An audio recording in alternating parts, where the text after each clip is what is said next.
This conference will now be recorded. Hello,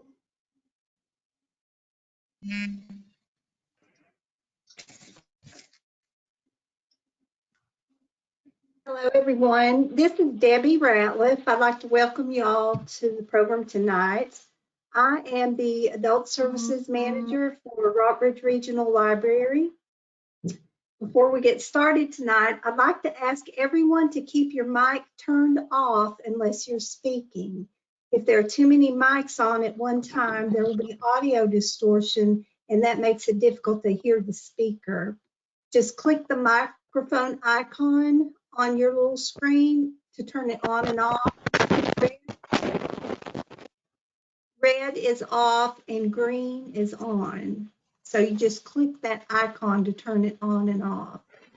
This session is being recorded, and a link to the recording will be posted on the library's Facebook and Instagram pages and on the Rockbridge Historical Society page.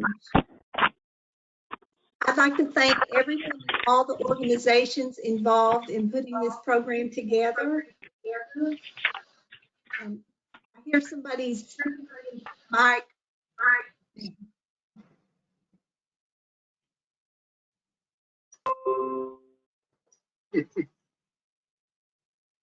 Rockbridge Historical Society, 50 Ways Rockbridge, Rockbridge NAACP, Care Rockbridge, and Grace Episcopal Church.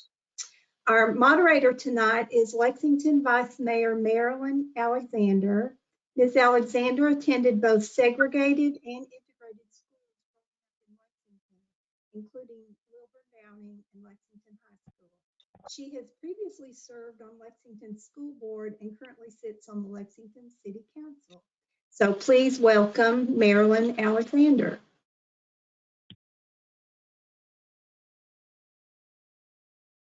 Good evening, everybody. I don't know about any of you, but I'm especially appreciative not to have to leave my warm office to go out to a cold auditorium on such a chilly evening. In case you don't know, I am Marilyn Evans Alexander, and what I will do tonight is attempt to moderate this event. I think I had to choose this task or be a participant, but local folks hear from me enough. So I thought it was a fine opportunity to hear about the experience of other people for change and not have to listen to me. We do thank each of you for joining us virtually, and that your takeaway from this event is that it is eye-opening for at least some of us, and that all of us have learned at least one thing we were not previously aware of. The spring and summer of 2020, as you all know, gave rise to the age-old events relating to racial justice in this country, with the nation responding to the call like never before. So often, there is much talk, but little to no action. And as small as Lexington is, and I'm very proud of this, there are at least 3 to 5 groups in our small area whose primary goals are to promote racial equity. 3 groups would be the Racial Equity Subcommittee at Grace Episcopal Church, 50 Ways Rockbridge Racial Justice Committee, and the Rockbridge NAACP have each partnered to bring about a movement to effect more meaningful change in our area. Although peaceful protests have a purpose in our society, the consensus has been, how is that benefiting the community in a distinct and meaningful way? What problems are really being solved? Are we really mindful of the problems? And are we seeing success eradicating what ails us as a community? A topic of concern for each of the organizations mentioned has been education, the absence of people of color leading our public school students in classrooms all over this area. As a result, great emphasis has been placed on recruitment of educators of color to grace each of our schools. The NAACP Irma B. Thompson Scholarship has raised thousands of dollars to support those efforts. So that is justification enough to know that there was a lot of support for that effort. There was also the realization that the saying, those who don't know history are destined to repeat it. You've heard that before. That had great relevance in our discussions. It is the right time now to delve into the backstory of education, specifically about Jim Crow, segregation, and the long-lasting effects in our community. Over time, and with the assistance of local historians, we'll be sharing with you the progression of educating the local Black community from the Freedmen's Bureau, building Lilburn Downing School and its growth, sending our students to Christiansburg to enable them to have high school completion, segregation to integration today. Speaking of local historians, Professor Ted Delaney was a significant voice as this group developed ideas early on in our discussions. It was actually during one of these meetings that I had the devastating task to announce to the group of his passing, that it just happened. Reverend Reginald Early, the president of the local NAACP chapter and pastor of the Randolph Street United Methodist Church, will now speak on this great loss to our community. Reverend Early.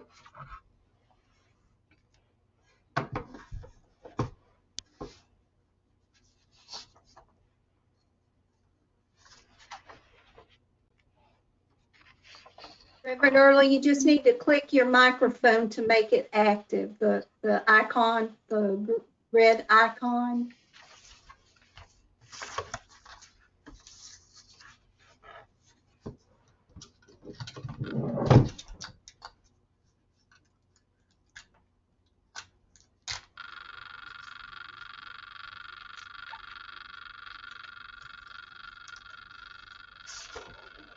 I'm not sure that Reverend Early is on. I'm looking through the participants and I'm not seeing him. I don't believe he's here either. Okay, we will move on until he does arrive.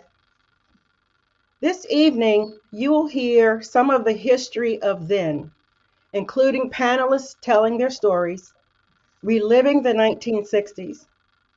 As an early announcement, in the near future, we will feature local education today, the impact of educators today and tomorrow. The now of our featured topic, then and now, will be at a future date. So now we are pleased to have with us Eric Wilson, who many of you already know, who is the Executive Director of the Rockbridge Historical Society, who also teaches in the Lexington City School System, and he will provide us with the historical background of the segregation years. Eric? Thank you, Marilyn. And it looks like, are we seeing a screen here? You all seeing a full screen? Very Yes. good. Thank you all Yes. for coming.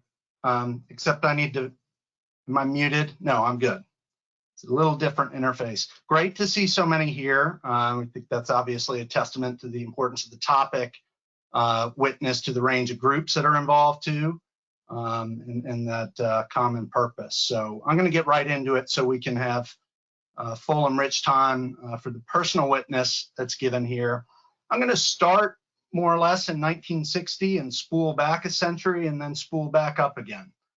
That's the arc, and we're going to be looking really at two schools that Lexington developed for its Black students that ran a neat century right after the Civil War up until 11 years after the Brown versus Board decision, when local segregation plans went into effect. Here we'll be seeing these different pictures in here. I'll just start by noting that this picture here are the Lilburn Downing faculty in 1960. I could see some of you leaning in and looking at faces already, Denise. We will have this on our website. You'll be able to see the slides. So I'm gonna need to go kind of quickly, and I know it's small, right? Y'all are looking on phones and whatnot, but we want to have the digital means to do that. And I want to acknowledge up front, not just Rockbridge Historical Society collections in Washington and Lee, but there's a Facebook page called Lilburn Downing Alumni 1928-65, and it is rich in resource. I've certainly drawn a lot from it here. And if you want to know there more, you'll see pictures and comments by alumni that are really great. On our webpage, we have a local Black History series for Rockbridge Historical Society. You'll see a lot of these. We just mentioned Ted Delaney, who's foundational in the work in this area. One of his articles about these schools was my own introduction to the material. And you can see our website down there to find more. Ted gave a paper on this when he was an undergraduate. It's amazing to think that the work that was done here was done even before he earned his honors degree, and how relevant and strong that still stands up today. So here we are in the faculty. You can actually see Reverend Downing up here. That picture is, there's one in the alumni room and there's one in the entry to the middle school today. So this is 1960. Still, you can see that the school library today with Principal Broadnow. A little bit earlier, and maybe there are people in the call tonight in this class. This actually was Ted Delaney's class, 1961. This was a few years earlier. Some of you I know from talking to you recall Mr. Lyle, and may see siblings or friends. But these are the front steps of what is now the community center. It's the Central City Schools office. Plays an important part in our community today, but we want to see the different parts that it has held for many over the almost, we'll be coming up on 100 years of the Downing School in what, 6 years now. The last graduating class, 1965, a big theme of this panel as we've talked about it, or, what are the wins and what are the losses of this epical change? You see the students here in the foreground. If you could peer in, you'll see faculty in the background, and sort of leave you with that image. I think one of the graduates is in the call. I think I saw Naeem in there, but he may or may not be in this picture. I think that may be you. So move back very quickly, back to 1865 and back to a building that is no longer there. Many of you will know, some of you will worship. One of you preaches in the Methodist Church on Randolph Street. This is where the colored school stood. Basically, if you know where Rates and Hawkins is now, the accounting firm, this is their parking lot right near the public library where we would be gathered if we were gathering live. There had been a school building there. It was repurposed in various ways. Doug Harwood recently showed that it had been used as a smallpox hospital shortly before, maybe even during the Civil War. But in the years following, it becomes a freedmen's school, various kinds of teaching, Northern missionaries, white teachers playing their roles, but gradually the school management is taken over by Black community trustees, some important leading figures here who will shape it, and it's largely citizen funded. And by citizen funded, I do not mean we pay our taxes so we get our school. I mean, they raised the $1,500 to buy the deed and had to privately raise the funds to make the repairs.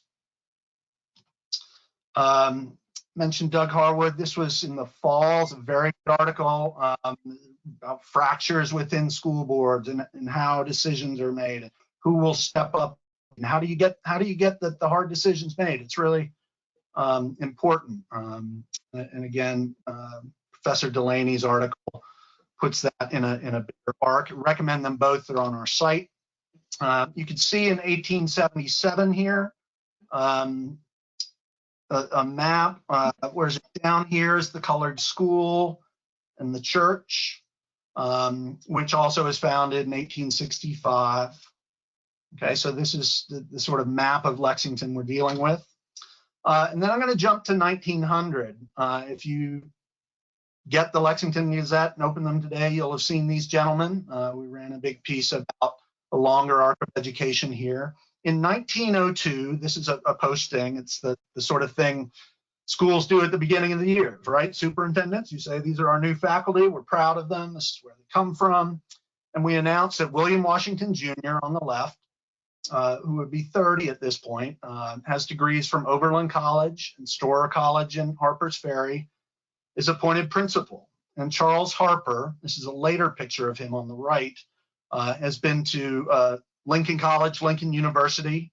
Lilburn Downing went there shortly earlier. Langston Hughes would follow a couple decades later. Really important foundational schools, as is Morgan State Teaching College.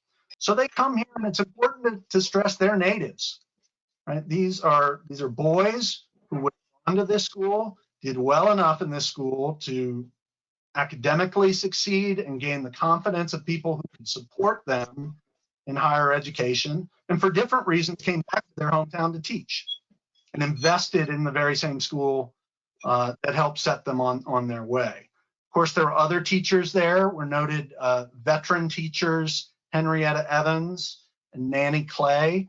I do not know anything about them. They're last names that ring, and I'm hoping that some of you will have some ties or some knowledge through congregations or families. He's breaking up. Credit their efforts. So in 1902, these men are helping lead the way. We think there's probably about 150 students in the school by then. This is William Washington a couple of years earlier at Oberlin in his debating society. He was a renowned orator. You can see down here the Richmond Times-Dispatch says that he won the highest honor ever won by a colored student in any northern institution. I'm sure you could cut that a few different ways, but you earn that praise.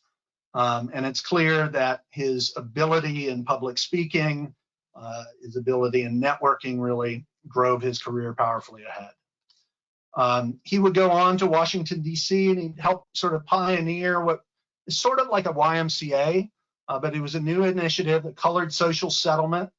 And we won't go into that, save to say that if you tunnel in to this board here, Board of Trustees and Advisory Board, and you have a Google window open at the right, and you start ticking on those names, you are going to see figures of power in Washington, D.C. These are the people who are pulling the strings of the nonprofits, the major institutions. NAACP co-founder F.J. Grimke, G.W. Cook, one of the first and foundational leaders at Howard University, Mary Church Terrell, and Anna Julia Cooper, major suffragists. So William Washington is bringing his experience from here and taking that to a national stage and leading other people. And you can see the sort of daily work there. Charles Harper grows up poor. William Washington grows up with some means. His father is a very wealthy businessman.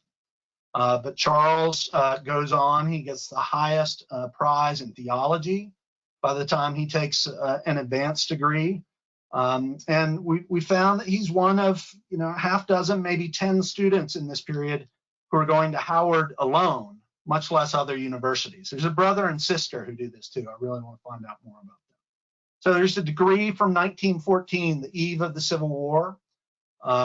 Principal Harris signing that degree. There are other degrees in the alumni room at Downing.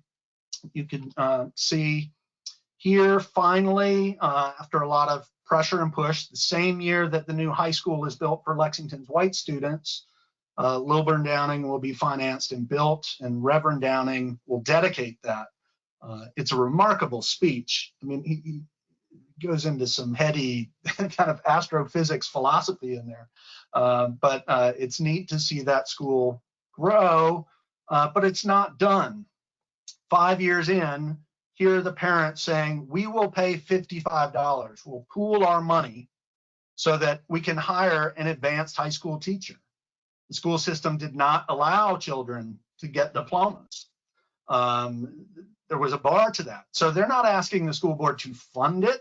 They're asking them to allow it because they're prepared to send their children away to get that education, but they know it's going to be more expensive This is the height of the Great Depression.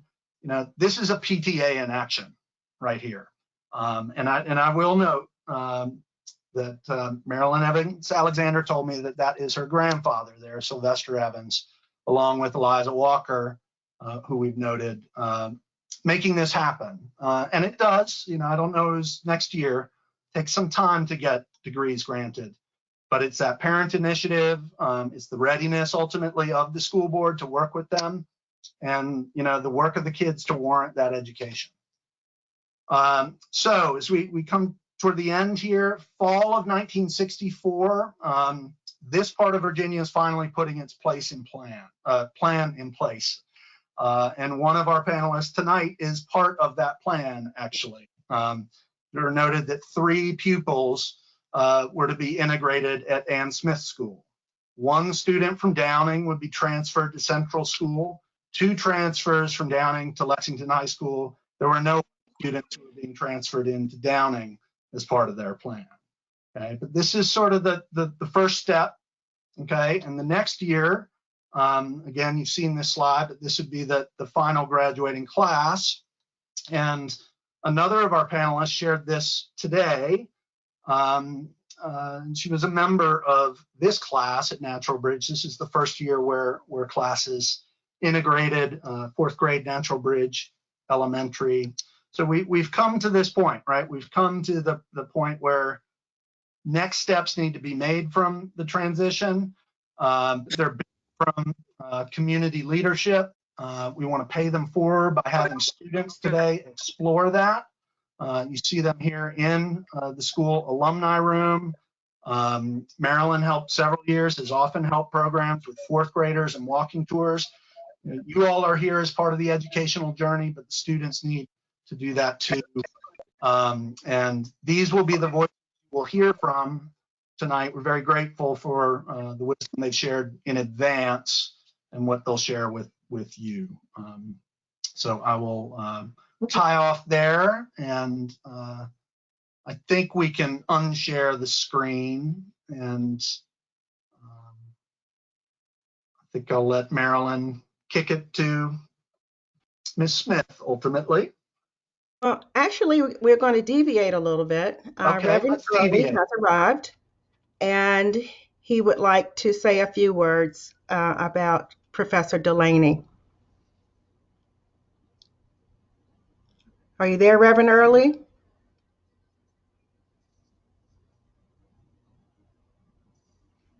I'm here. Sorry about that. I've had an issue with my computer. Can you hear me now? Yes. Okay. Theodore Carter Delaney was a man who gave of himself tithely.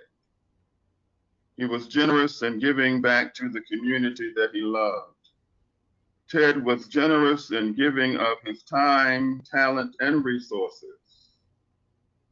Professor Delaney was an educator who loved teaching in and out of the classroom.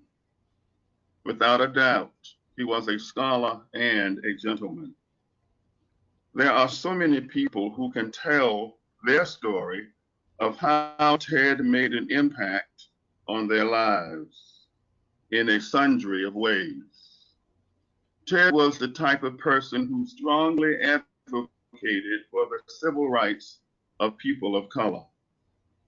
Even as he battled with his cancer, he continued to serve as long as he could, as best as he could, determined, persevering, not wanting to give up.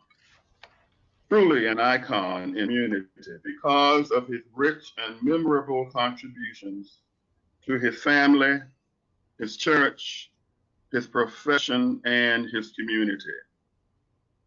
I'm reminded of the lyrics to a song that embodies the life and work of Ted Delaney, titled, "If I Can Help Somebody." And the words are, if I can help somebody as I pass along, if I can show somebody he is traveling wrong, if I can spread love's message as a good man ought, then my living will not be in vain. Ted's living was not in vain. If we could observe a moment of silence in memory of the late Ted Delaney.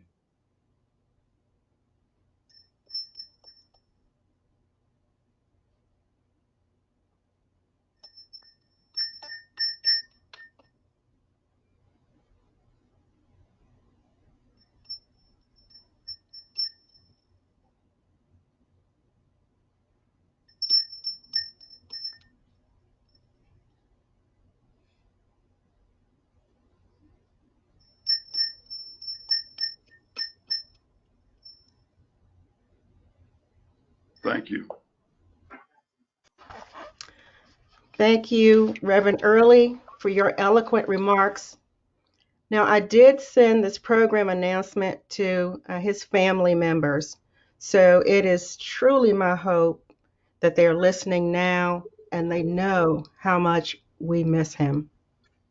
We will now turn the program over to our panelists, beginning with Gloria Denise Jones Smith, better known in my family as Niecy.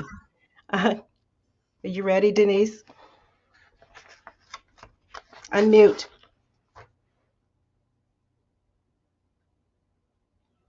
Unmute yourself. Okay, good evening. It's good to be here. My name is Gloria Denise Jones Smith. I'm known to most people from Lexington that knew my parents, Louis and Dolores Jones, as teachers back, I guess, in I don't know the date. All I know that I was 7 years old when I left from Lexington. I was born in Lexington at Stonewall Jackson Hospital in 1957, December the 18th, 1957. My parents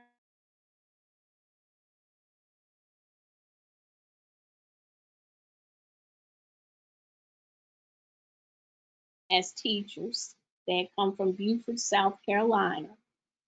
My father was an industrial arts teacher, and my mother, she started off as, from my understanding, this was what I was told, she was a kindergarten teacher. And then she ended up moving to Baltimore, and she became a music teacher. She was known as a soprano. We were members of what is now, I believe, Grace Episcopal Church. And given this book that I've read a little bit from Mr. Eric Wilson, we were the first Black family at the church. My parents loved the community. They loved the children that they taught. They were very dedicated teachers. We lived, I believe, off of Smith Street, up on that corner where we had a fantastic view on the hill. And from my understanding, my parents told me that the house was built. And so I just have very fond memories. Merlin Evans Alexander, mother, Miss Evans, I would call her Lala because she sang a lot. So to me, she was Lala.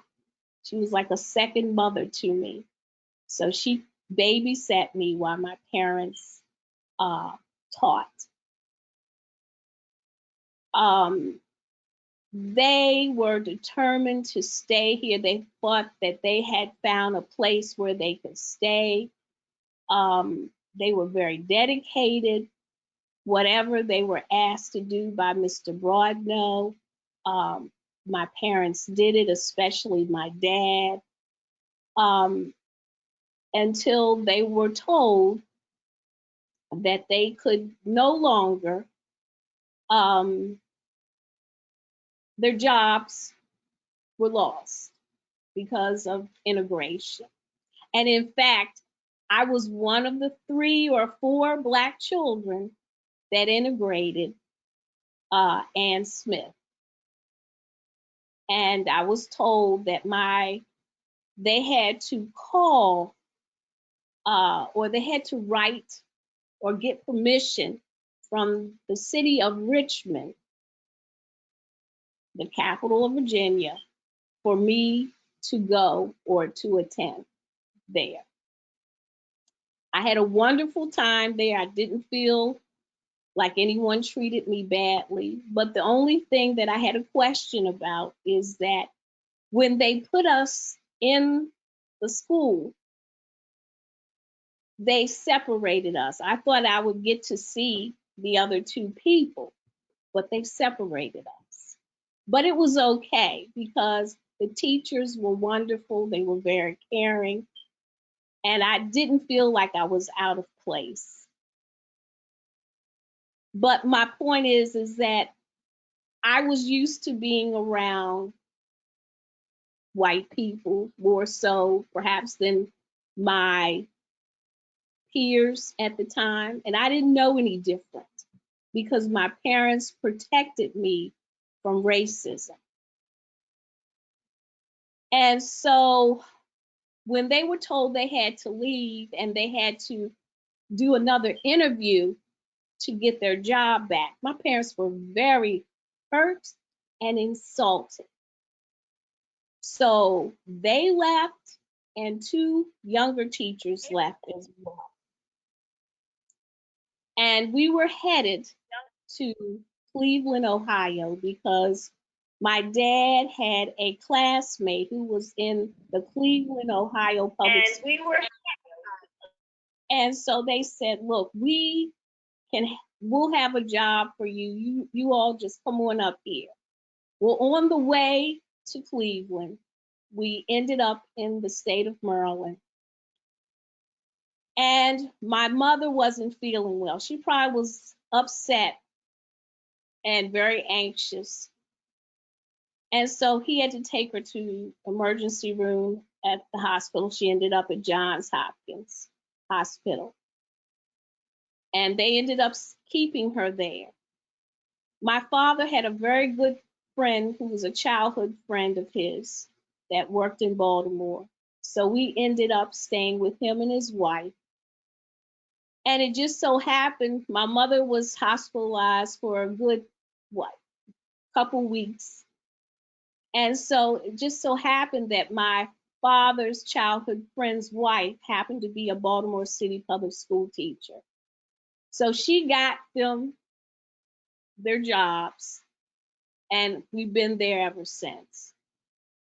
But my parents, they really, really took that very hard. And I can imagine being a teacher myself. I'm an art educator in a high school.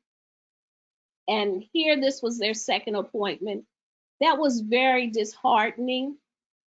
That was very,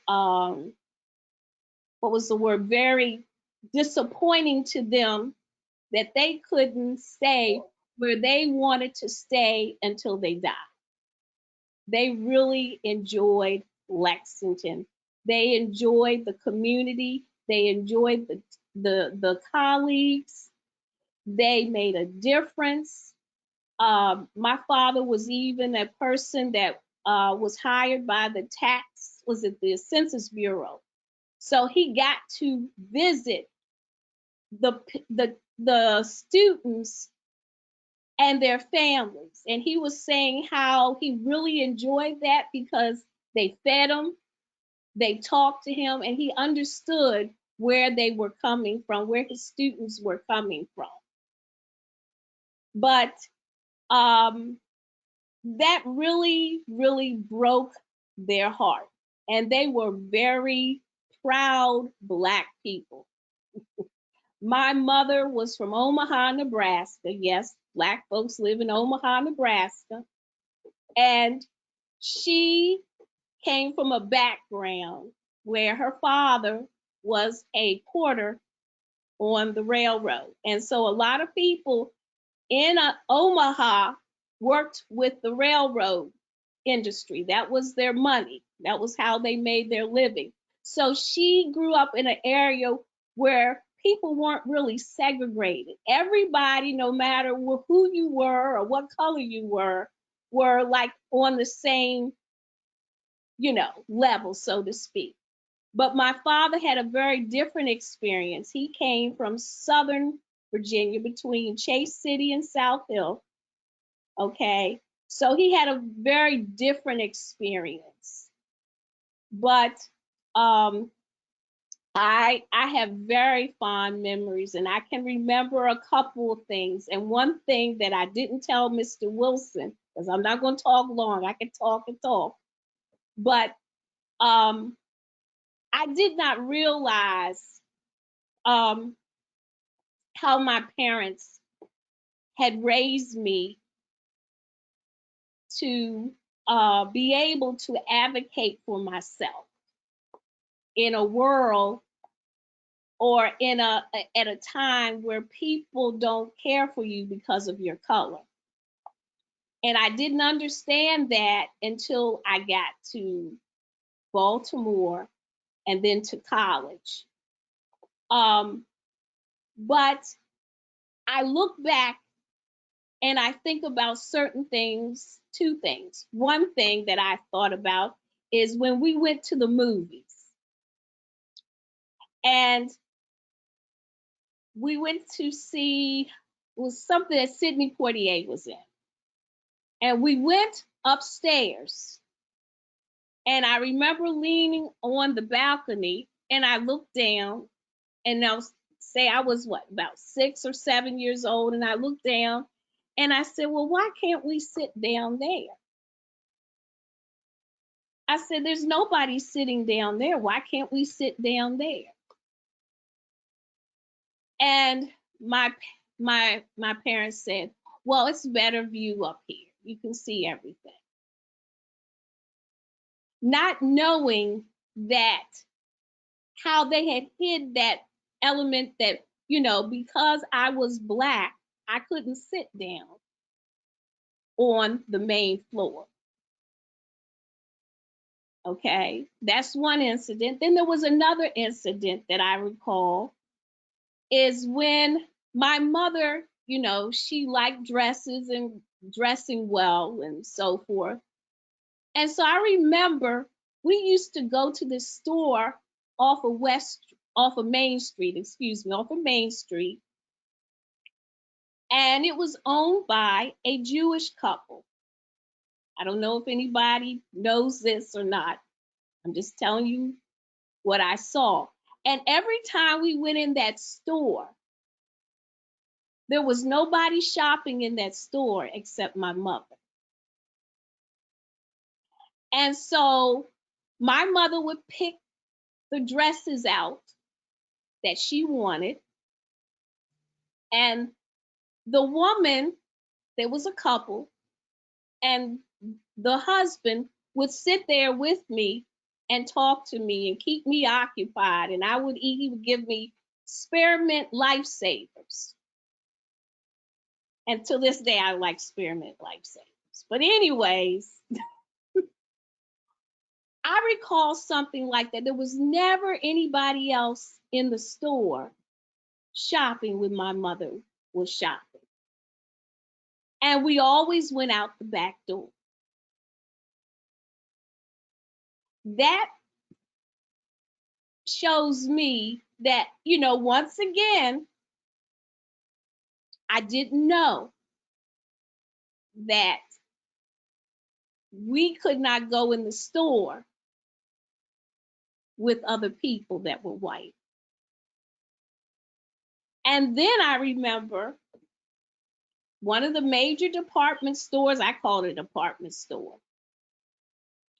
When we would go shopping, we would always go down in the basement. And I remember going with one of my caretakers Miss Alice Moore, because I was in her kindergarten class. She had kindergarten for Black kids in her basement.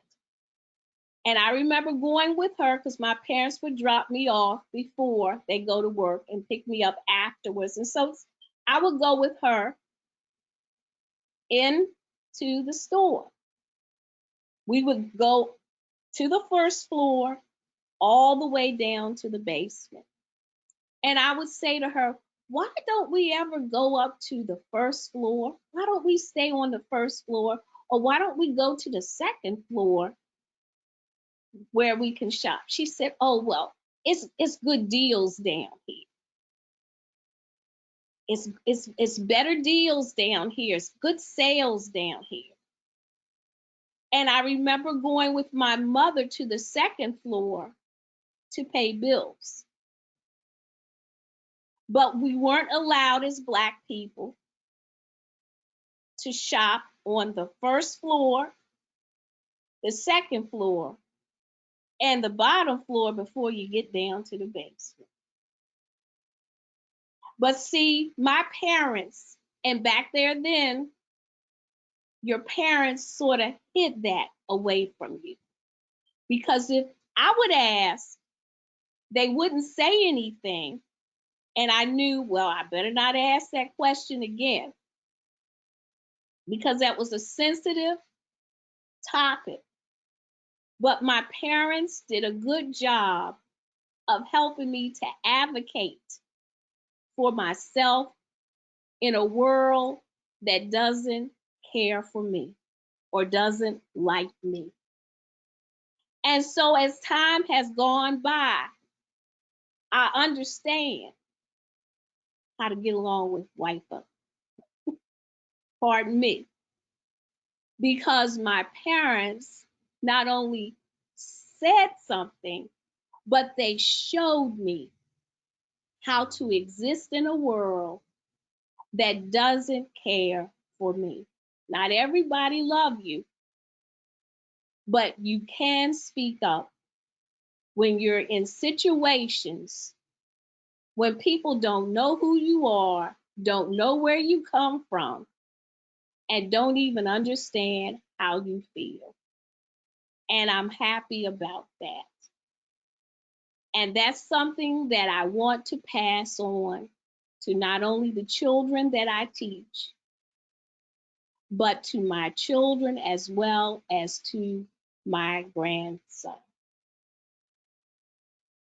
So I'm just so happy to be here.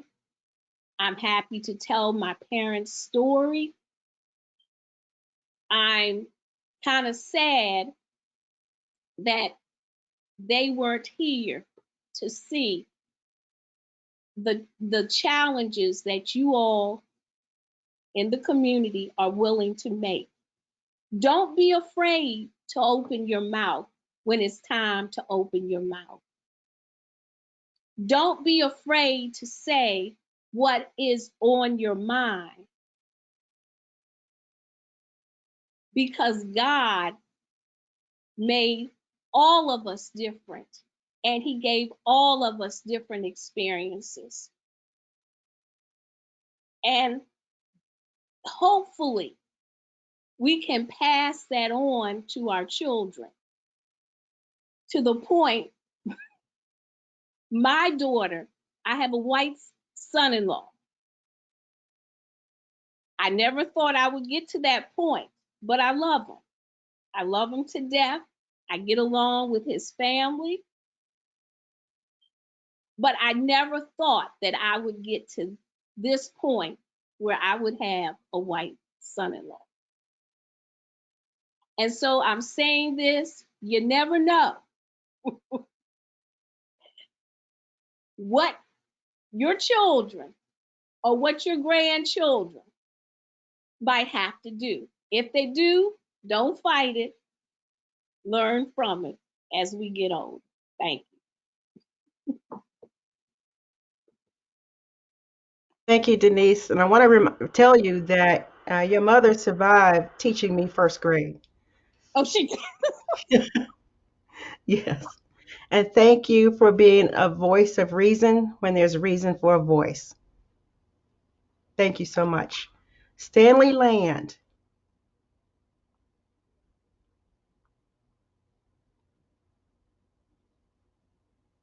Stanley Land, are you there?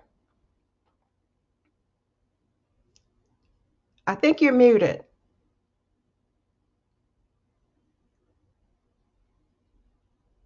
Maybe the volume is low.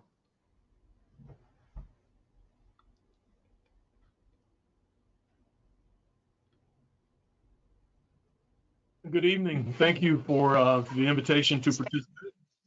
Yes, I am. Can you hear me? Yes. I just unmuted. Can you hear me? We can hear you now.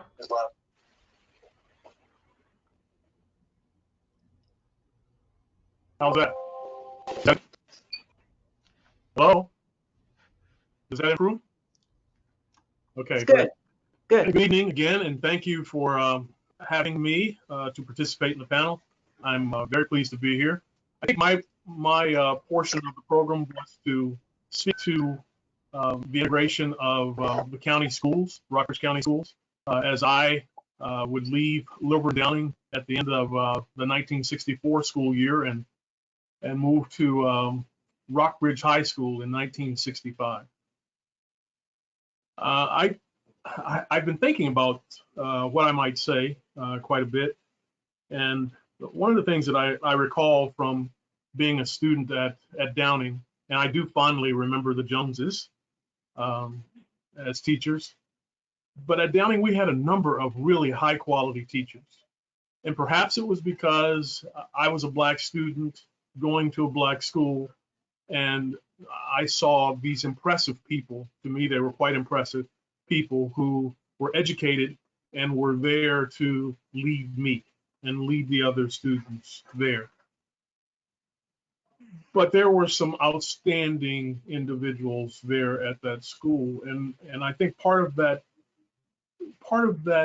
feeling that I had was probably driven by my own family background, because I had teachers in my family. I've been an avid genealogical researcher for quite some time now, looking at my family history. And in so doing, I gained some assistance from Sasha Goluboff at Washington and Lee. She's a professor of anthropology at Washington and Lee. And one of the things that she discovered for me was that my great-great-grandfather, Jacob Halliburton Sr., was the very first teacher of the so-called colored schools in Brownsburg, Virginia, or the colored school in Brownsburg, Virginia. That was back in 1870. And he taught school through around 1880. My great uncle, Charles W. Halliburton, also was a school teacher in Rockbridge County, as well as a principal. He taught at Brownsburg, Rafine, Timber Ridge, as well as Natural Bridge. And so I think that having that background in my family and having my parents and grandparents speak so highly of education made me respect the teachers that we had at Lilburn Downing. So off to Rockbridge High School. What do I expect? I was a bit anxious, I guess is the right word to use. I had not really thought a lot about it until the actual day that I got onto the school bus to head off to school. And I left going to school with somewhat mixed feelings. Didn't know what I was going to be up against. I didn't know what to really expect, how I'd be treated by students or by teachers. I even though I was a very, very good student, I even questioned whether or not I could do the work. You know, are the white schools better than the black schools? Are the white teachers more demanding? Will I be able to compete? So yeah, that was in the back of my mind. I have to be honest. And I really didn't know what other issues I might face going into that environment. In my graduating class, and I state this only to state there were very few minorities at Rockbridge. In my graduating class, we had 5 kids out of 65, and so the opportunity to really see and be with other Black kids was somewhat limited relative to what I had experienced at Lilburn Downing. I moved from anxiousness and the anxieties that I had to more cautious optimism as I continued in school. And I can state that because, as I found out, most of the teachers were actually there to teach. And so if you were there to learn, they were certainly going to put the effort in to help you be successful. I also found that the teachers were approachable, which I had questioned whether or not that would be the case as I entered school. But yeah, it turned out that teachers were approachable. And I think the other thing that helped me transition, if you will, is that I played sports. I would have hoped to play at Downing because Downing had an outstanding football team. At least I thought they were outstanding.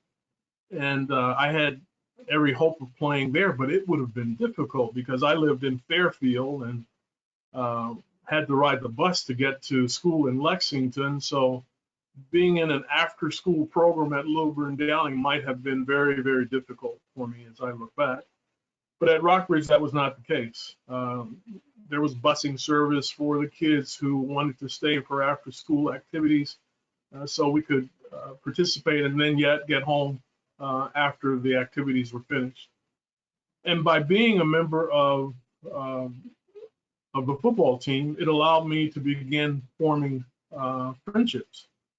And that makes it much easier when you're transitioning into a new environment, as you might gather.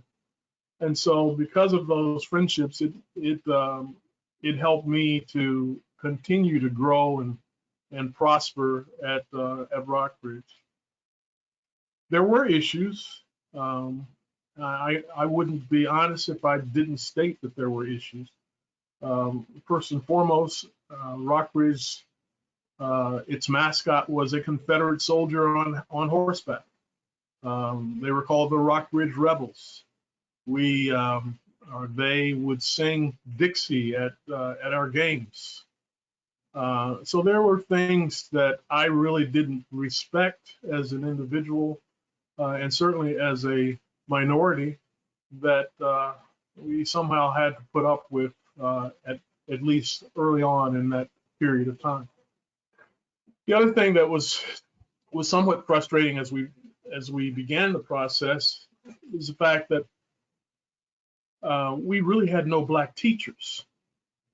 So even though ultimately the teachers that were there were approachable and they were there to teach, it still would have helped greatly if we had had some people who looked like me at the school as teachers when we initially went there and throughout the period of time that I was there. So I look back at those times and I say, I really think that they were, I wouldn't call them the best of times, but they were the best of times for me at that time, and helped to prepare me for college. I left Rockbridge and went on to the University of Virginia, and haven't looked back. I've been very fortunate in life to have some success in my jobs and career, and I can honestly say that that started at Rockbridge and continued as I moved on to the University of Virginia. I would not serve due purpose if I did not recognize one individual at Rockbridge in particular. His name is Ted Campbell. He was a teacher, coach, athletic director, assistant principal at the high school, and ultimately friend to Stan Land. He was responsible for pushing me to aspire to get into college. He was responsible for recruiting the University of Virginia to take a chance on me, and a person that that I can call friend. I think that as a young person, as a student, you always look to your teachers to lead. I had that at Downing. I had certain teachers that I really felt were leaders. And ultimately, I gained that at Rockbridge, and certainly gained that with Ted Campbell.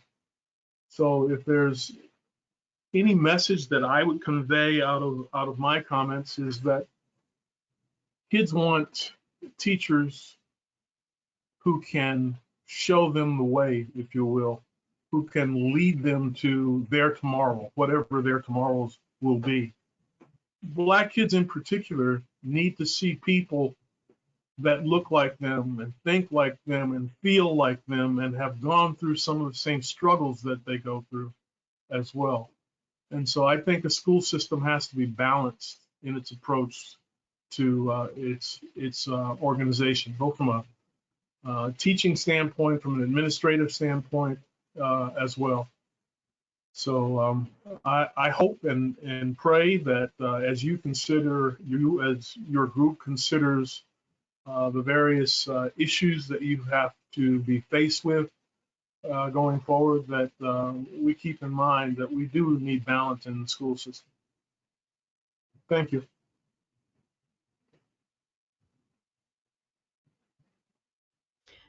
Thank you so much, Stan.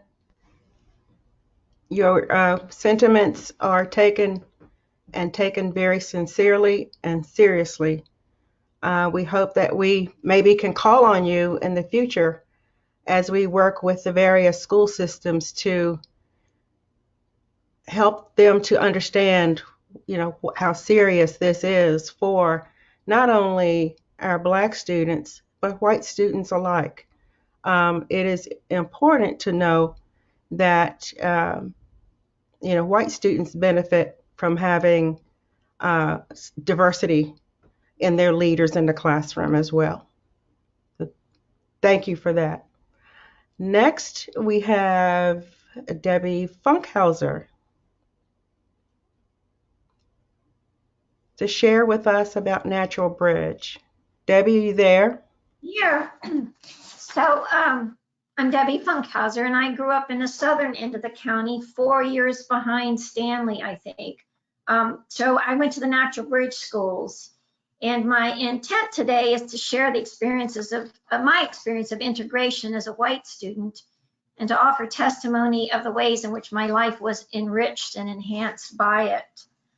The comments I offer are based on my not too good memory and are mostly recollections, impressions, perceptions, and interpretations rather than fact. And I'm happy to be challenged by any of you.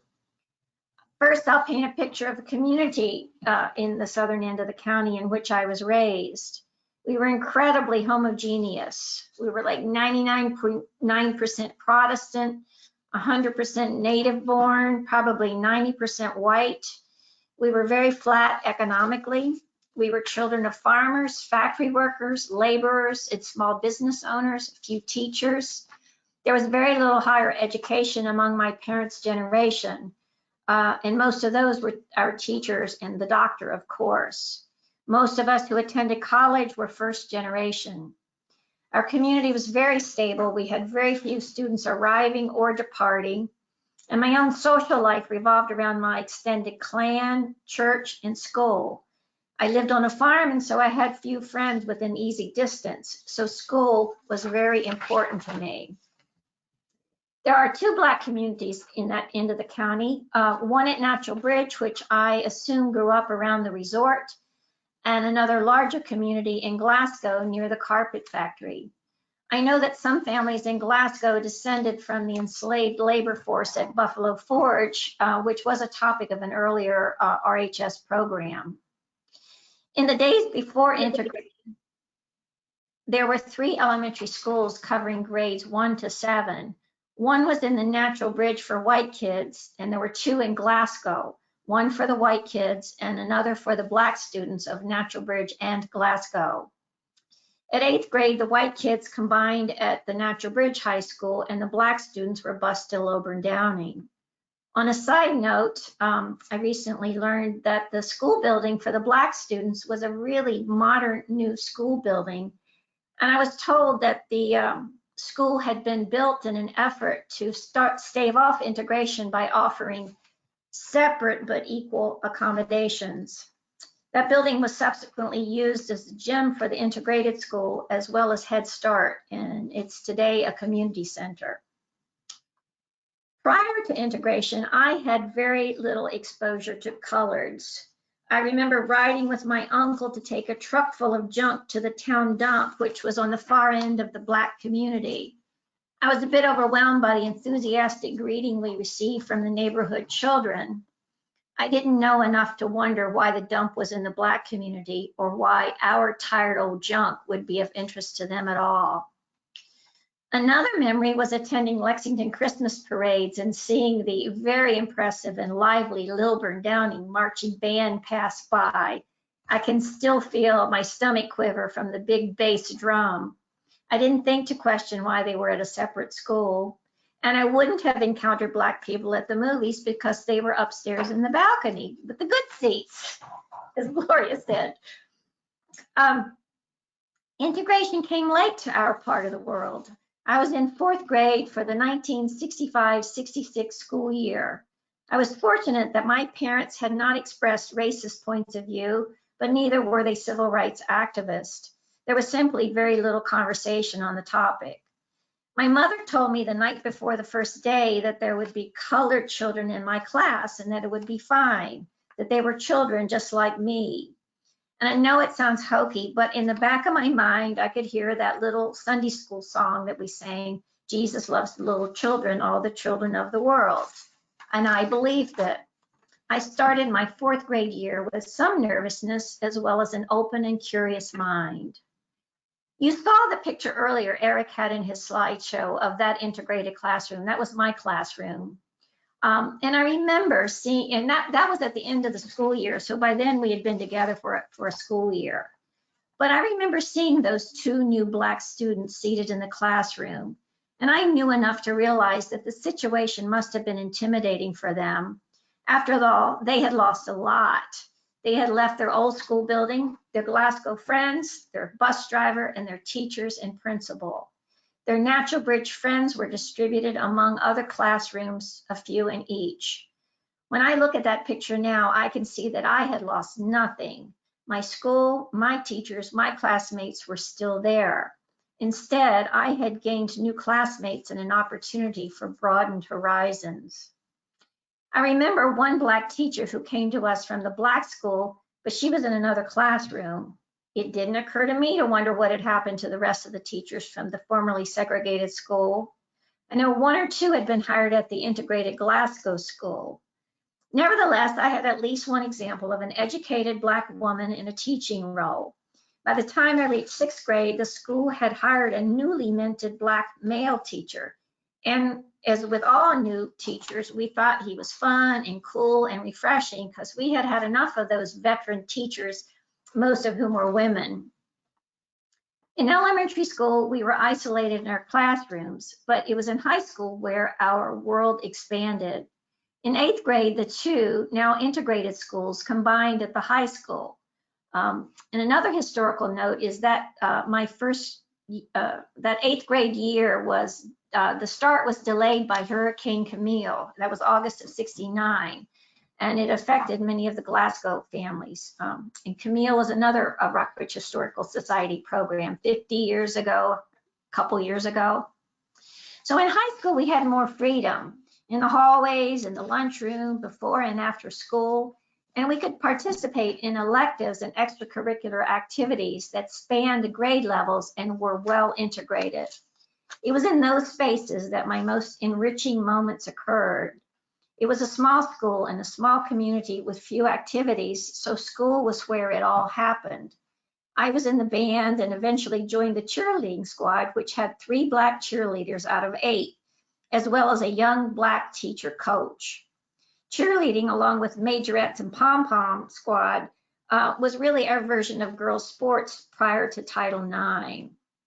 Within those arenas, I had hours of casual conversations and interactions with students, teachers, and coaches of all ages and both races.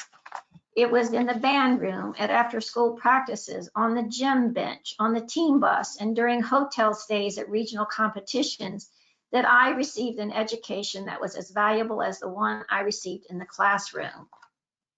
For example, and I hope this isn't disrespectful or offensive, but I learned a lot about Black hair and how hard it is to turn curly hair straight. And I came to understand that it took my Black classmates a lot longer to get ready for school than me, who just had to blow dry my straight hair.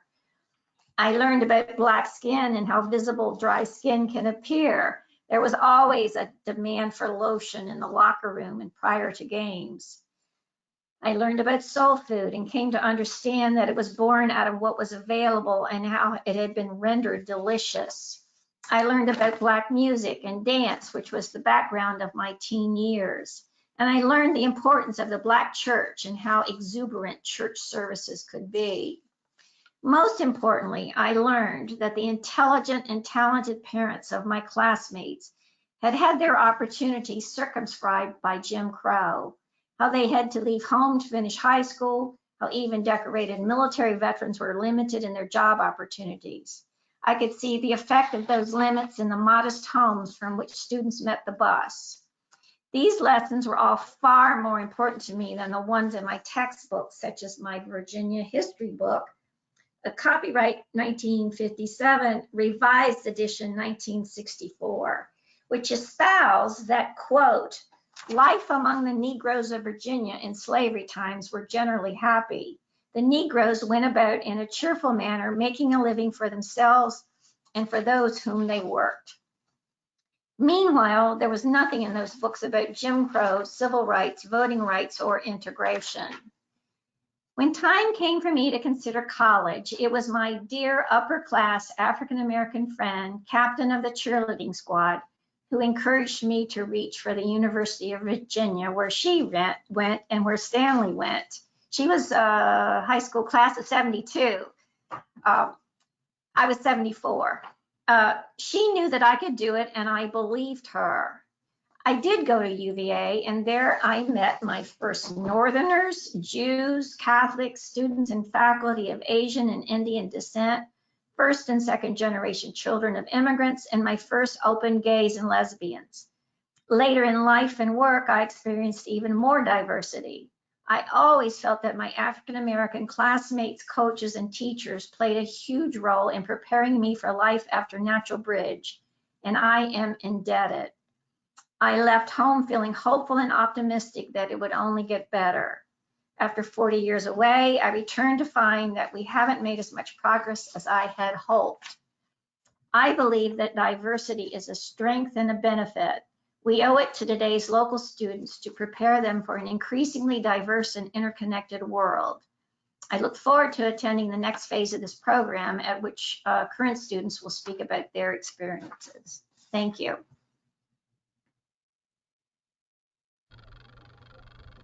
Thank you, Debbie. These are conversations that I have always wanted to hear.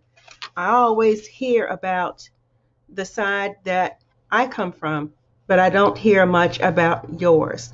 And I truly appreciate you wanting to share those stories with us, because we're all the same. We're all the same. Next, Miss A, you're on.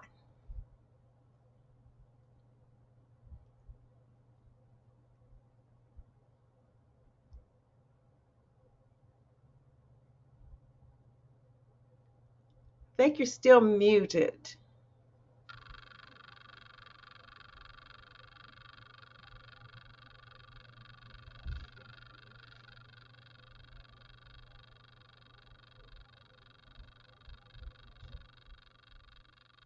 Marilyn, this is Debbie Ratliff. I can turn her mic on for her. What's her full name? Charlotte Alexander. Okay, let me see if I can do that.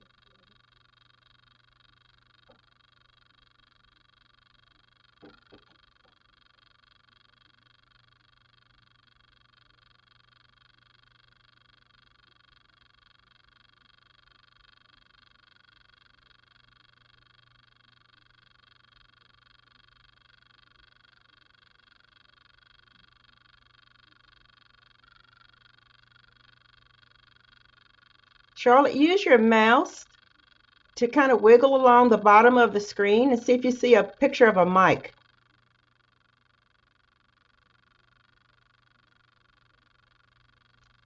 Now click on that till it turns green. Thank you. Is that better? Yes, You're good. we're ready. Okay, it's green now. That's it. Okay, thank you. This high technology. Mhm. Good evening. I'm Charlotte Alexander, Miss A. I'm from Portsmouth, Virginia, and I started elementary school.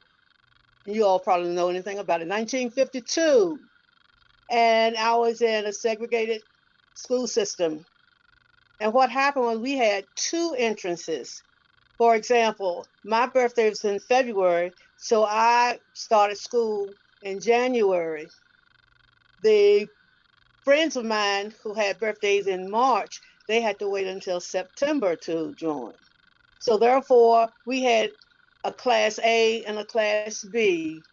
And I was in the class A, so I came out a half the time before the June class. But we all together, and this was in 1964. After I graduated from IC Norcom High School in Portsmouth, a segregated school, I went to Norfolk Division of Virginia State College, which is now Norfolk State University. We were always called, and Maryland knows this, Little State, but we always had more students than Big State. So we always would say we were a big state. I enjoyed being there. A lot of people want to know, why did you go to Norfolk State? And I always say, why not? And this is where I went. When I did my student teaching, we had 18 weeks to do it. I had 9 weeks in an all-black school and 9 weeks in an all-white school. The black school teachers, all black kids, children, there weren't any white kids in. But when I went to Port Norfolk to do my student teaching, I entered into the office and the secretary looked at me and said, "Oh, you are here for the custodian job." I said, "No, I am a student teacher and I was assigned to this school." So that started it then. I'm thinking, oh my gosh, this is all that they would see in a black teacher. So when I went into the school, the classroom that I had to teach in, the children just looked at me as if something was wrong.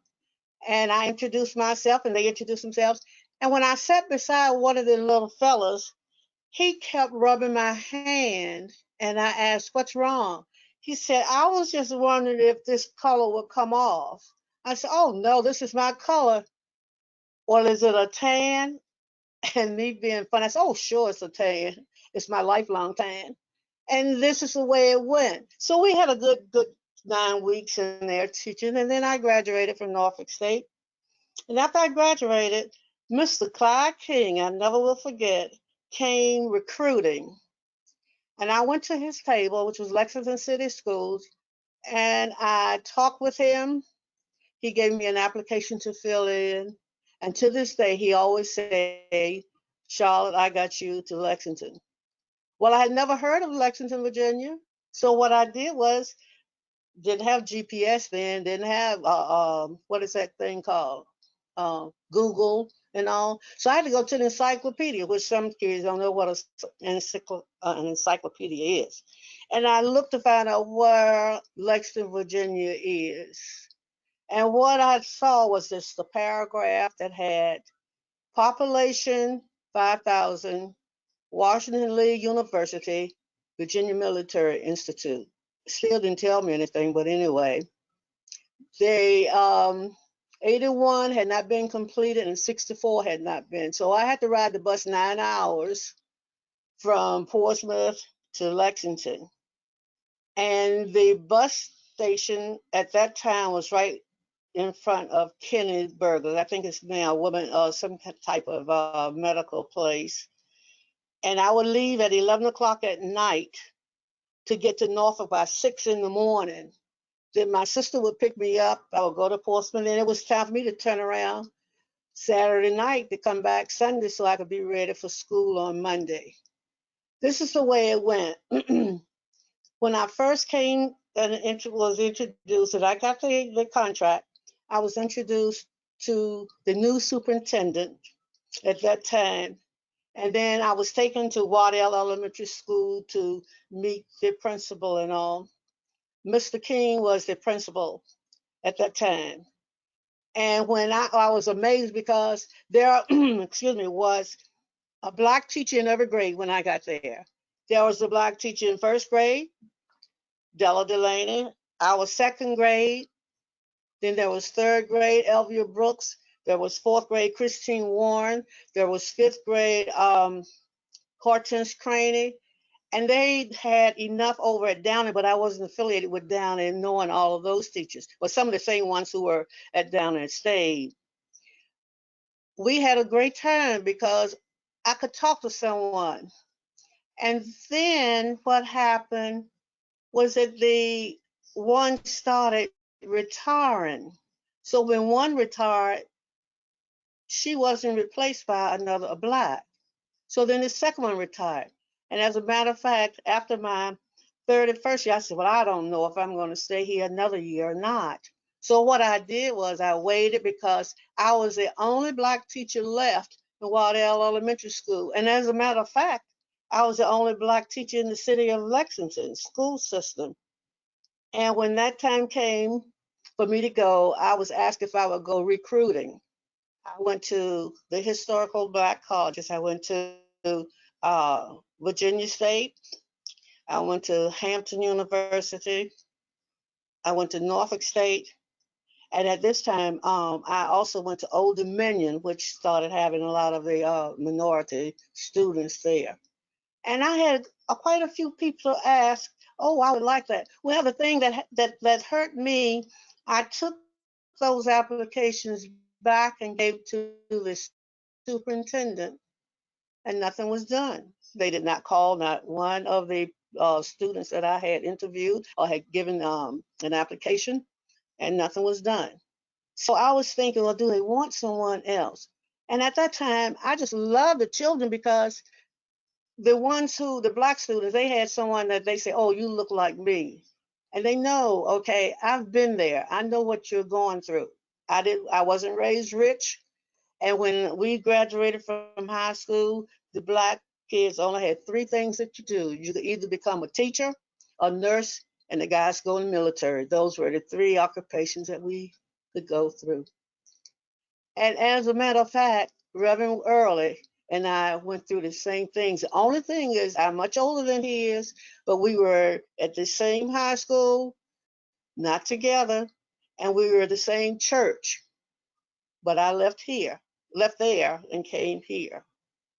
And I just love this place. I was going to only say 3 years.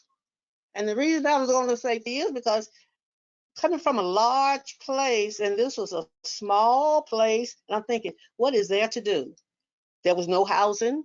I had to live with Mrs. Evans, who I believe I heard that a lot of the Black teachers, men from Lilburn Downey, roomed there. And because they had gone other places, she had empty rooms, and I had gotten a place there, room and board. And I also, with her daughter, Della Delaney, who taught first grade, would ride. I would catch a ride with her. She was at A.N. Smith and I went to Waddell. And after that, when they closed A.N. Smith and made it, I believe it made it, wasn't a fraternity, I think. But anyway, those kindergarten and first grade came over to Waddell. And so we all were together then. After that, I was told a lot of things because I, being a Black teacher, knew I could not do a lot of things that other people could do by, they were watching me. And what I mean by watching me was I had 2 things that I could do in the city of Lexington. 3, I could teach, I could go to church, and maybe to the movies sometimes. That's the only thing that I was told that I could do. So what did I do? I would catch the bus and go home. I would come home, at least I would see people, and I could do more than just going to school, to work, I should say, church, and to the movie. I stayed, I enjoyed it. I love the place. I've been here 51 years, and I taught 32 years, the same grade. I have seen a lot of renovations, and Waddell now doesn't look nothing like when I came. Waddell had the radiators, and I still have my burnt mark on my arm where I leaned on it and forgot. And it was hot, and I jumped up, so I have that mark. So that will go with me to my grave, the Mark Waddell's thing. I have nothing else, that I can say. The only thing is I would love, before I leave here, is to see some teachers that look like me. The students will. I have taught the children when I first came here, and I don't guess they'll know mine if I tell them. They, I think 57 years old now. So, and I taught some of the children, but I wouldn't say to teach the grandchildren. I couldn't do that. I think I would not have lasted a long time. But after I retired, I did substitute at Lil Dowden and at Waddell. Waddell was my first heart, but after, you all don't know, but after a while, your knees cannot take going up and down the steps and sitting on the floor and rolling with them. So I started subbing more so at Lil Dowden, and I'd enjoy them because a lot of the kids that I taught or substituted in Lil Dowden, I had taught their mother, and they wanted to know if I had taught the grandmother. And me, I just say yes, I taught them too because I'm old. And as soon as I decided I would not sub there anymore, there was one Black teacher left, and that was Mr. Grafton Young. And he's no longer there. I understand that he's in the Roanoke system now, so there aren't any. I just really wish that you could get some teachers that look like me. A lot of times you ask them, oh, what are you going to major in? Is time up? I need to stop? Okay. All right. So all I want to do, if you could, and I'll be willing to help recruit. I will be willing to, whatever you would need me to do to try to tell them, please come on, please come, because it's a nice place. It's a quiet place. You don't have a whole lot of crime and a whole lot of disturbances here. It's a nice place. Thank you. Thank you very much. Thank you, Charlotte. And right before you retired and I was on school board, I also was involved in recruiting and going to the HBCUs as well as job fairs to recruit teachers. I want you to know also that Lexington is very indebted to you for your job search journey because there are hundreds of children in Lexington who are all the better because of your journey to Lexington. So we thank you. Thank you tremendously. Thank you. Now, Preston Evans is next, but I saw that he left, so he may come back on. He was only going to be part of the question answer period, but I do want to tell you a little bit about him. He is also a retired teacher, He started his journey at Park Avenue School in Buena Vista, which is now the police department. Then he came to Lilburn Downing and then returned to Perry McClure High School during integration, where he became a big track star then. After that, he went on to get a degree at the Virginia Union University, returned to Perry McClure to teach there for 31 years until retirement. He prefers to give the other panelists more time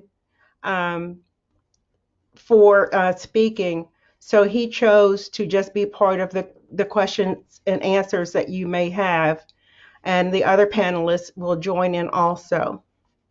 So at this time, before going on to questions, I would like to give Tenny Sen an opportunity to say a few words.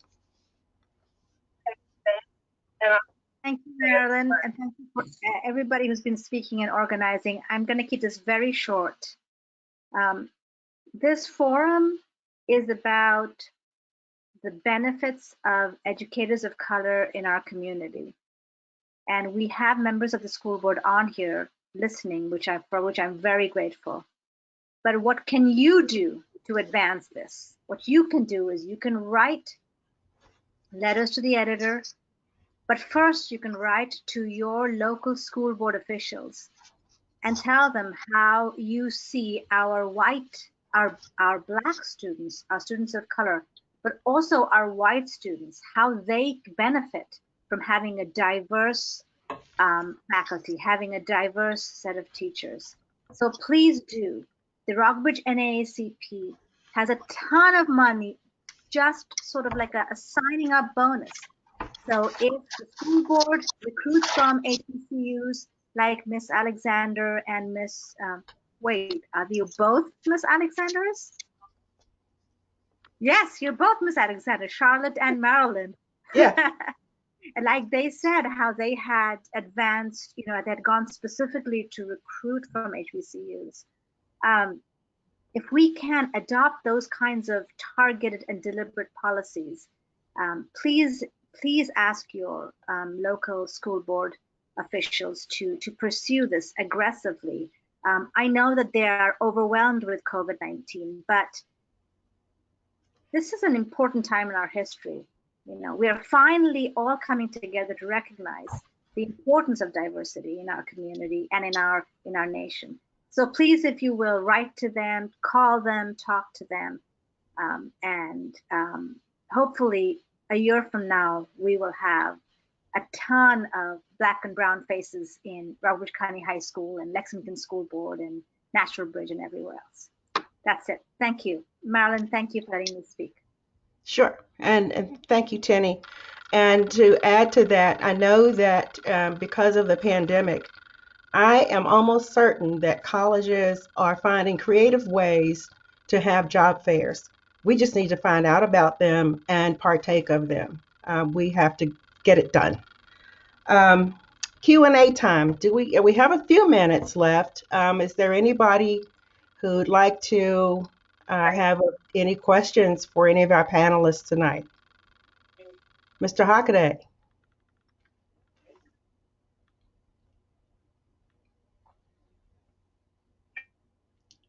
I would like to ask each one of the panelists, about a minute. Can you hear me? And Yeah. for 1 minute, tell me about your best friend during your first days of integration.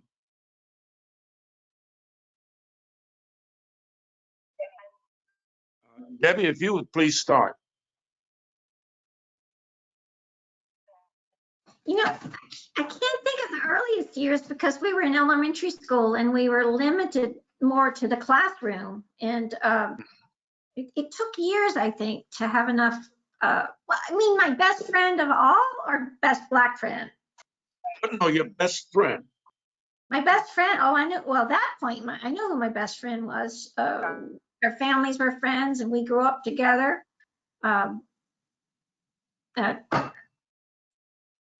For me, a lot of friends came out of church because that's where I had let somebody else go. Hurry. I understand. Q&A time. Gloria? Preston?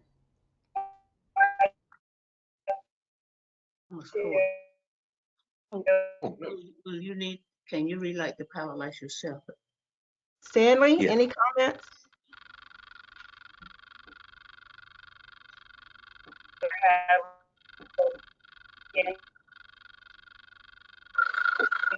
Yeah,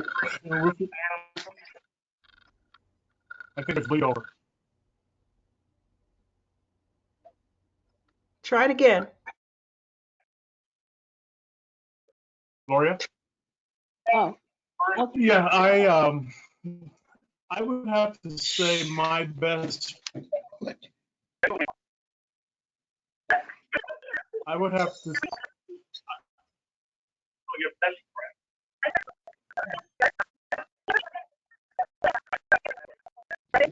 I would have Can you to hear me? say my best friend in high school Yeah. would have been Marilyn? Alex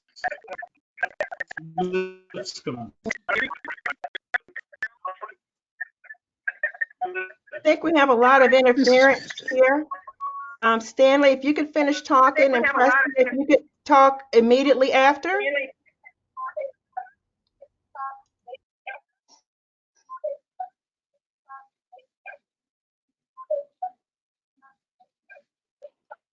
Okay, I'll try again. My best friend in high school would have been Alex Lipscomb. Interestingly, when I was going to Dowling, we would ride the bus into school. When I went to Rockbridge, the bus came right by my house.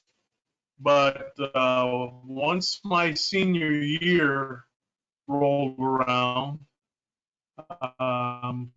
it was not cool for seniors to be riding the school bus to school. So Alex would come every morning. He had a car, and he would come every morning and pick me up, and we would go off to high school. He was a great friend. I was in his wedding. I remember going to his home many times, having meals, playing basketball in their.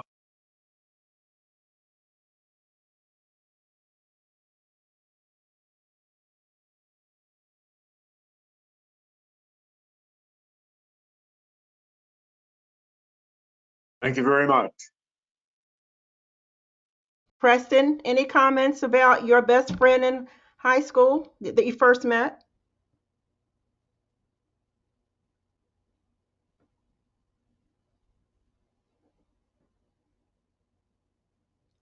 Any other questions?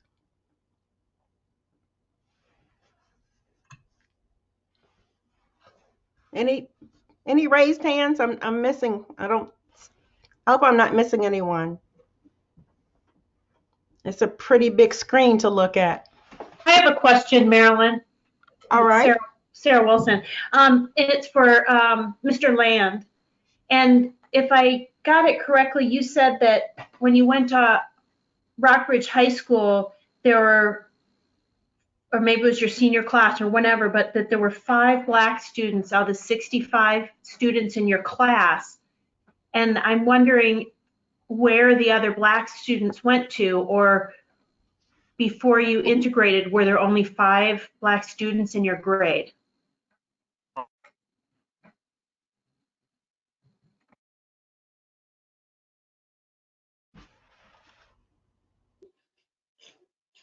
I think you're muted, Stanley.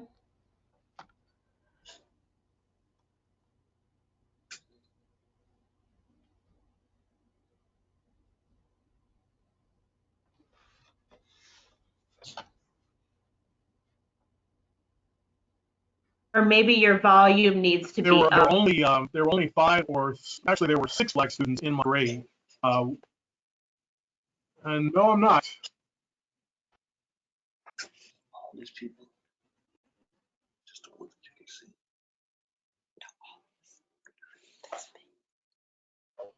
Can you hear me? Yes. Yes. It's on maximum, so I hope that you can hear me. You're Yes. good. Can you hear me? Yes.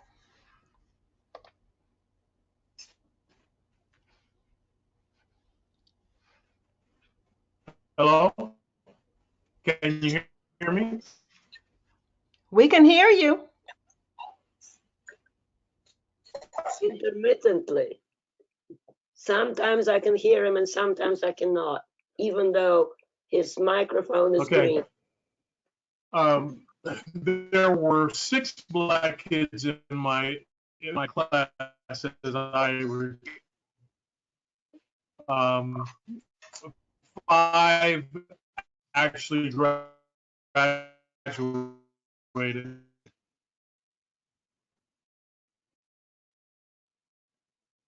Yet there were other Black kids in the other grades within the school.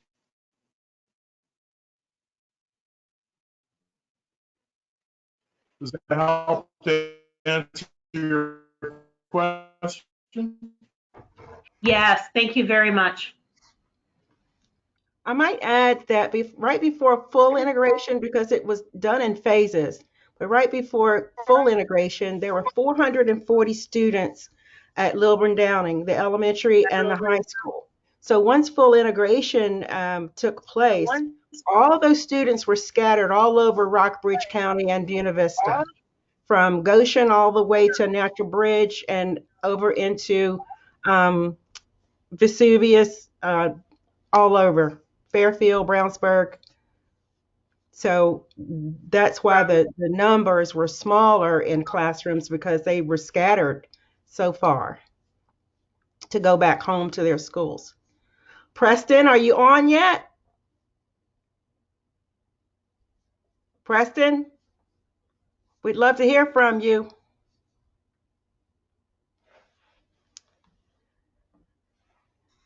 Any other questions? Yes.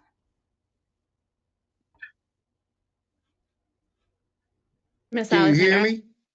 Yes.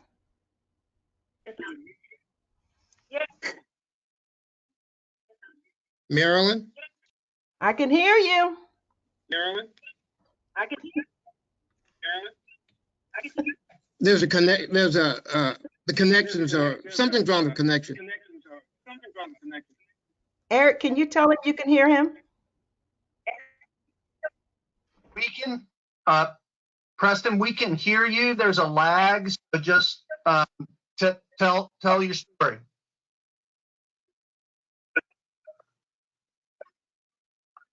I'm on the phone.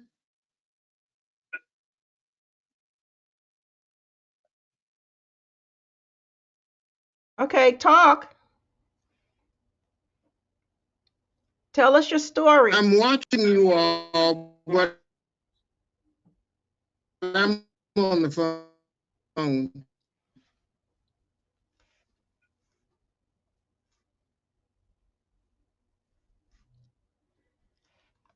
Okay. Try to go ahead and say what you need to say to share with us your experiences. Okay.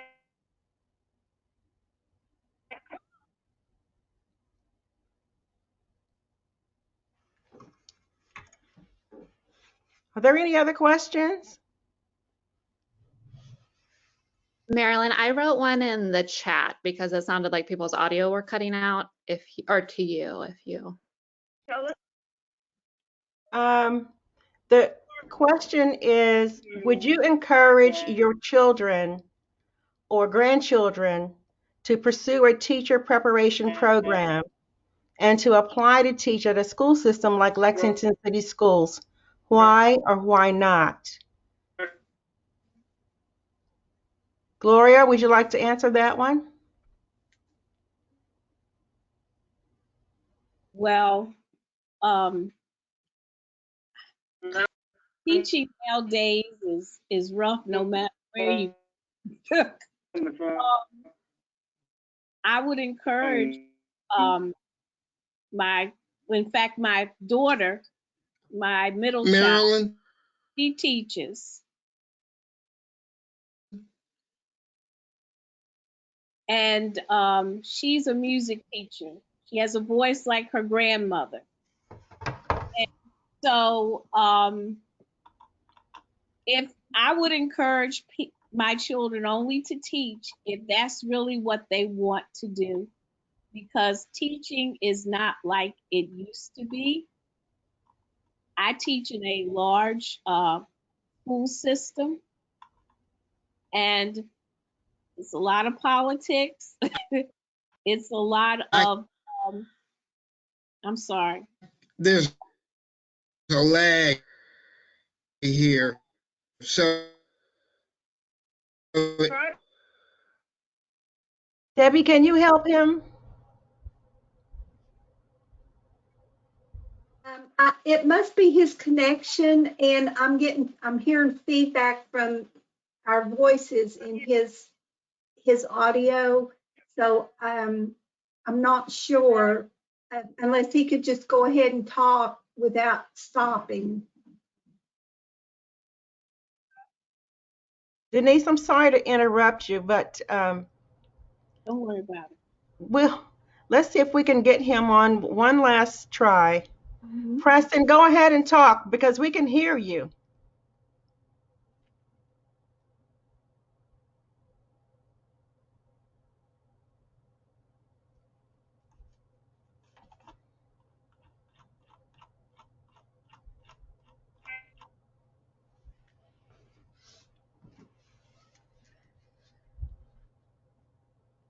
Okay, Denise, do you want to finish?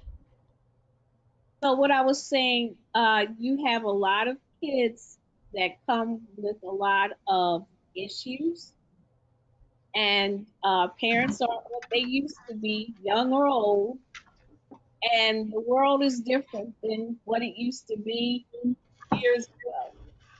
You have to have a lot of patience.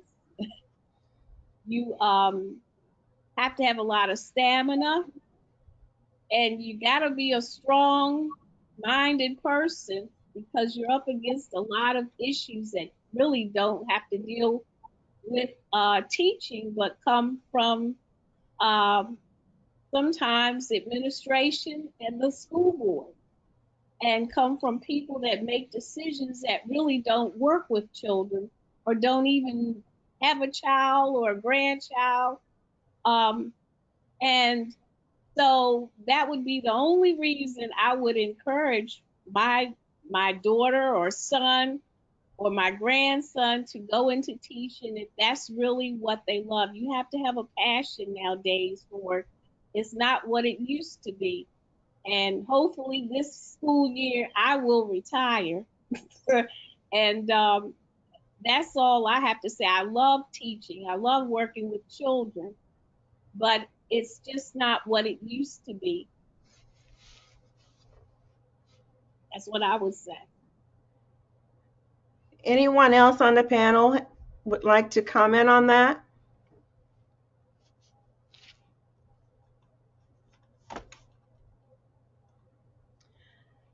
Now, what I will do is I will get in touch with Preston and get his story in writing and try to get it out to as many of you as we can so that you know about his experience making that move from Park Avenue School in Buena Vista over to Lilburn Downing for a year and back to Perry McClure, and then coming back full circle and teaching there.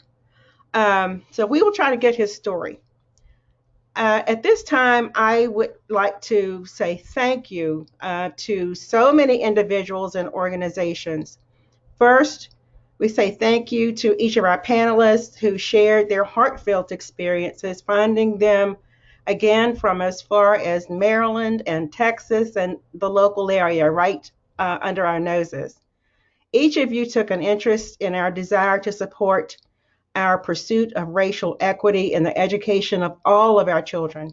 Having educators of color positively impacts all of our lives. It did my life and so many others. Next, we'd like to wish thanks and gratitude to Debbie Ratliff of the Rockbridge Regional Library for hosting this event virtually. You're getting applause, Debbie. There are many times that we think about this pandemic and when in the world can we meet in person again? So we're so appreciative of the library for having the ability to come to our aid each time the community asks for the technological support that you offer. And to our partners, if you're out there, we have many thanks to all who are responsible for having an audience for us. Where would we be without our audience tonight? Sharing this event in the local papers, the radio, on television yesterday, our churches, organizations, universities, and of course, social media. And to our audience, we appreciate your participation this evening, and please share the commentary that you heard this evening with your family, your friends, your coworkers, with everybody.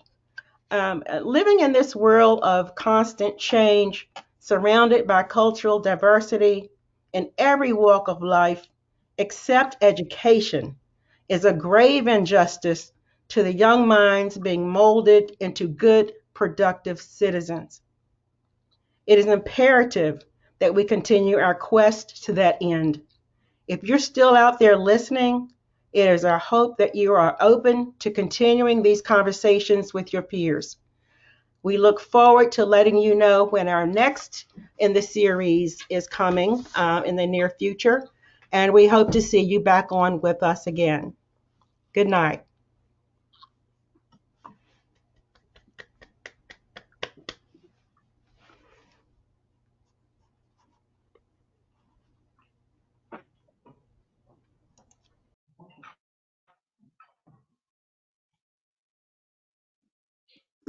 Thank you, Marilyn.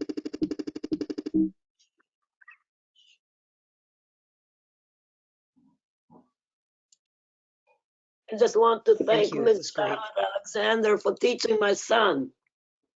She was one of the best students. Best teachers he's had. Yeah, Ms. Alexander, I don't know if you saw in the chat stream, but there were a lot of comments for you over there, people whose children you talk. So you can find your way to that bubble up at the top right.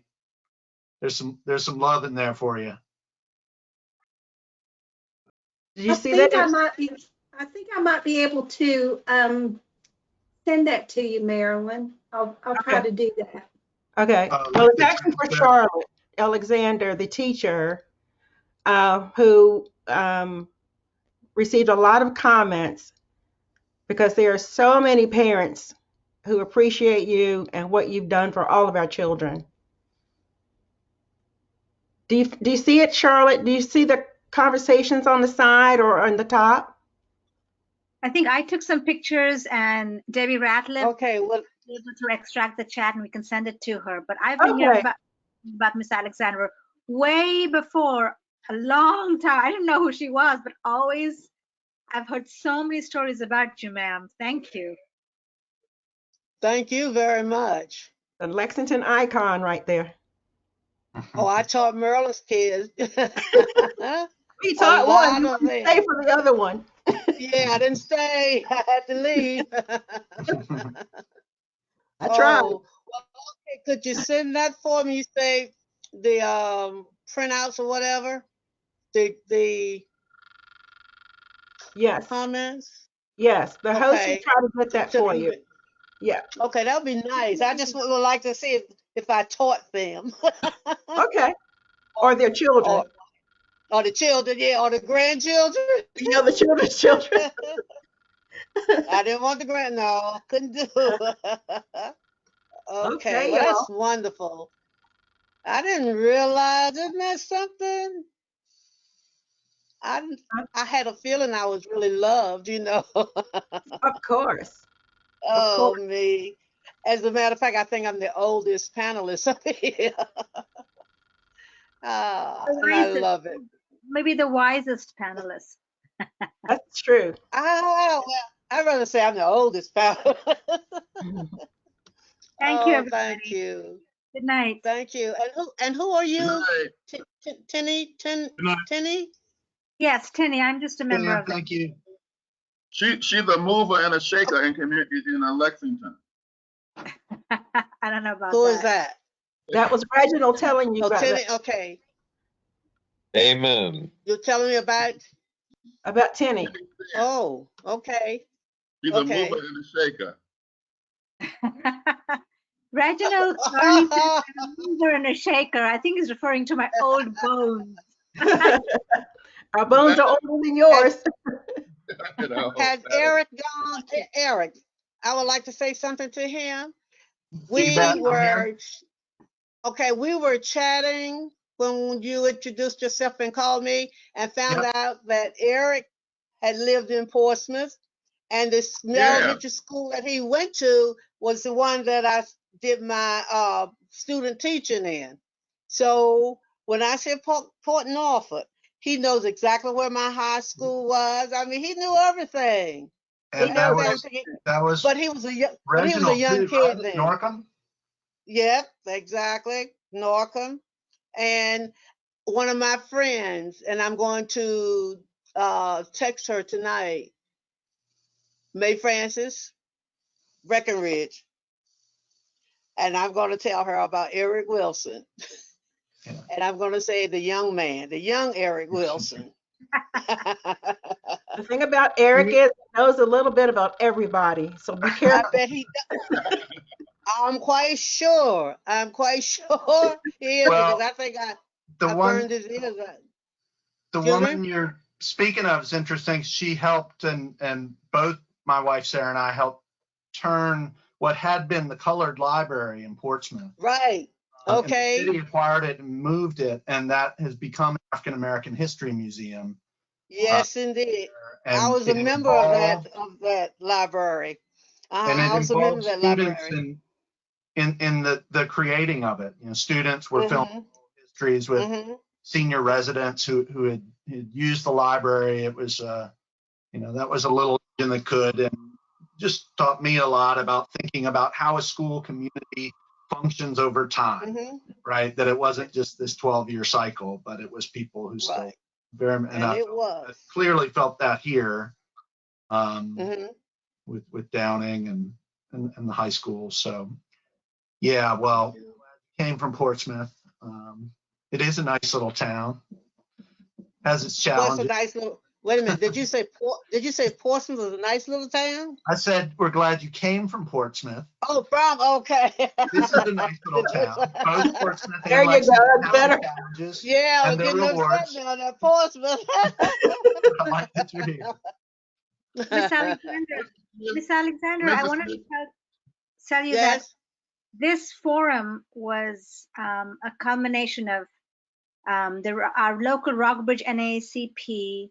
There's an activist society called 50 Ways Rockbridge, CARE Rockbridge, which is a community against racism. The Rockbridge Historical Society, Eric is the mover and shaker on that. And our whole goal, and of course, most importantly, our library, the Rockbridge Regional Library, Debbie Ratliff is a part of it. And our whole goal is to motivate our local officials to deliberately go out and hire teachers of color. The Rockbridge NAACP has a ton of money and we're willing to pay. So I just want to say that this has been amazing to hear all your stories, and I'm hoping that this will move people to write and importune and email people so that we can be a diverse community again. This is the time. So thank you for spending all the speakers for all your time, and Anna Crockett. I missed one of the most important people, Anna Crockett, who is part of the Grace Episcopal Church in our community, which has stepped forward aggressively, putting their money where their mouth is, so to speak, and really embracing all these initiatives and pushing forward and engaging people. And so our community is very vibrant in the move towards racial justice. And so keep watching for us. We might ask you again, but it gives me a lot of hope. Gives me a lot of hope. But thank you This so has much. been my first time meeting Anna, and she's a real rock star. Who is that? Anna Crockett, who helped mold all this into an event. And the pastor of the church is on this call. I think Tuck, are you still here? Yes, he Yeah, I'm is. here. Yeah, I'll convey that to Hannah. Thank you. Yeah, Okay. she is a rock star. Yes. Okay, now I see. But so are Debbie. all of I you. just met Debbie. And Marilyn, if you want to put your closing remarks into a letter, I'm sure other people will sign on to it. Okay, I saw your note, so I'll make sure that happens. I'll get that to you. Thought that was. Did now I it's say Tamara? And it's Is 5 that minutes. Tamara? Yes, that Is is. that Tamara? Yes. Hi, Tamara.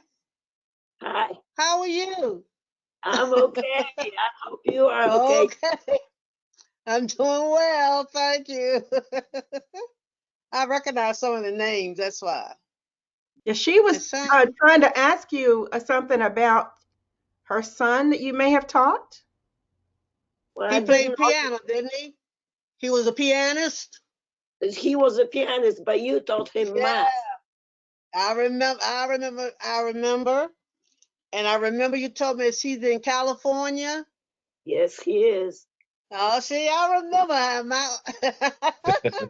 That is so great. It really is. I remember about He that. must have been a bucket of trouble if you remember him that long. I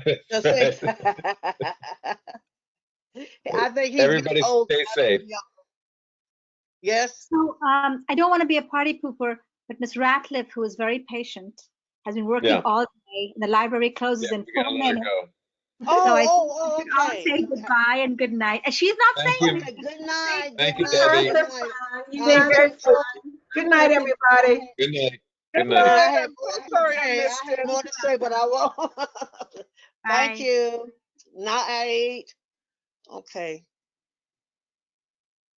Debbie, I think you're going to have to end the meeting. We'll do that. Thank you very much. Thank you. Bye-bye. Bye. Good night.